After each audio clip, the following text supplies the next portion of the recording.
পারমাণবিক ইস্যুকে কেন্দ্র করে চলমান হামলায় কাঁপছে ইসরায়েল ও ইরান। এবার দুই দেশের চলমান সংঘাতের সময় আরেক পারমাণবিক শক্তিধর দেশ ভারত নিজের প্রতিক্রিয়া জানিয়েছে। ক্ষমতাসীন ভারত সরকার এবার সরাসরি ইসরায়েলের পক্ষ নিয়েছে, জানিয়ে ভারতেই বইছে সমালোচনার ঝড়। বিস্তারিত জানাচ্ছেন জান্নাতুন নাহার জেরি। ইসরায়েলের উস্কানিমূলক সামরিক আক্রমণে শুধু মধ্যপ্রাচ্যেই নয়, বরং গোটা বিশ্বে উত্তেজনা ছড়িয়ে পড়েছে। একদিকে গাজায় গণহত্যা আর দুর্ভিক্ষের অস্থিরতা, অন্যদিকে ইরানের উপর ইসরায়েলের অতর্কিত হামলা। এবার ভারতেও মধ্যপ্রাচ্য ইস্যুকে কেন্দ্র করে ছড়িয়ে পড়েছে সমালোচনা। এর মধ্যে বিতর্কিত হচ্ছে ভারতের ক্ষমতাসীন মোদি সরকার। সম্প্রতি ভারতীয় কংগ্রেস নেত্রী প্রিয়াঙ্কা গান্ধী জাতিসংঘের সাধারণ পরিষদের UNGA এর প্রস্তাবে ভারতের বিরত থাকায় তীব্র সমালোচনা করেছেন, যেখানে ক্রমবর্ধমান সংঘাতের মধ্যে গাজায় মানবিক যুদ্ধবিরতির আহ্বান জানানো হয়েছে। এই বিষয়টিকে আরও লজ্জাজনক এবং হতাশাজনক বলে তীব্র ক্ষোভ প্রকাশ করেন তিনি। 14 জুন সামাজিক যোগাযোগ মাধ্যম ফেসবুক ও এক্স সাবেক টুইটারে দেওয়া পোস্টে তিনি এ মন্তব্য করেন। রোজকার সাধারণ খাবার এখন হবে অসাধারণ। প্রাণ স্বাদের মশলা, স্বাদ বাড়ায়, ঘ্রাণ ছড়ায়।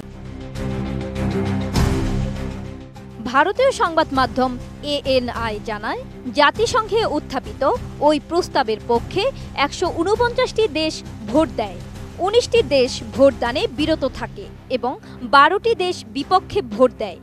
জাতিসংঘের প্রস্তাবের লক্ষ্য ছিল গাজায় অবিলম্বে যুদ্ধবিরতির। ওই প্রস্তাবে বেসামরিক নাগরিকদের জন্য নিরবিচ্ছিন্ন মানবিক সহায়তা নিশ্চিত করা এবং বেসামরিক নাগরিকদের, বিশেষ করে নারী ও শিশুদের জীবন রক্ষার উপর জোর দেওয়া।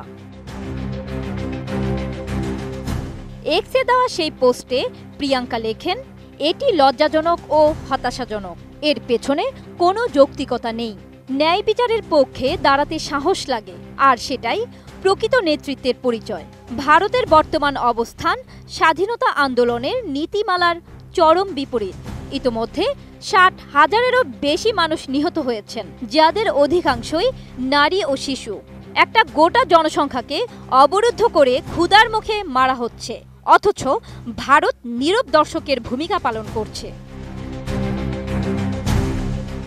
প্রিয়াঙ্কা আরও প্রশ্ন তোলেন, কিভাবে তারা সংবিধানের মূল্যবোধ এবং শান্তি আদর্শ বিসর্জন দিতে পারে। ভারত অতীতে বারবার ন্যায়ের পক্ষে দাঁড়িয়েছে। বর্তমান পরিস্থিতিতে ভারতের মানবতার পক্ষে সাহসিকতার সঙ্গে কথা বলা উচিত। গত বছর শীতকালীন অধিবেশনে প্রিয়াঙ্কা গান্ধীকে একটি ব্যাগ বহন করতে দেখা যায়, যাতে প্যালেস্টাইন লেখা ছিল এবং তাতে ফিলিস্তিনের সংহতির প্রতীক হিসেবে তরমুজ চিহ্ন সংযুক্ত ছিল।